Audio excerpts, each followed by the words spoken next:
tarmoqqa kirsangiz ahli ilmga otilmagan tosh qolmayapti. Sallasini gapiradi, kiyimini gapiradi. Eng qiziq joyi gapirayotgan, aytayotgan hadisi, oyati bir chetda qolib ketadi-da, shaxsiyatiga qarab o'tib ketadi. O'sha olim bo'lib, ilm o'rganib, siz bilan bizga nasihat qilayotgan inson u ham, odam u ham. Unda ham kamchilik, xato bo'ladi.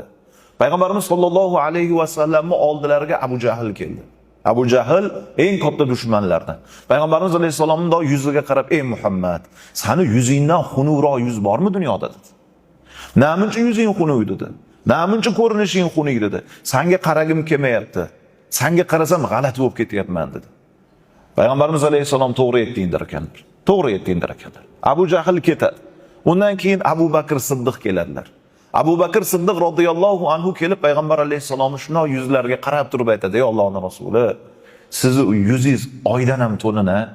Sizni yuzingizga qarab zavqim, shavqim ortib ketyapti. Sizni yuzingizga qaralmay qolishdi, qanaqa musibatligini qaniydi odamlar bilsa edi.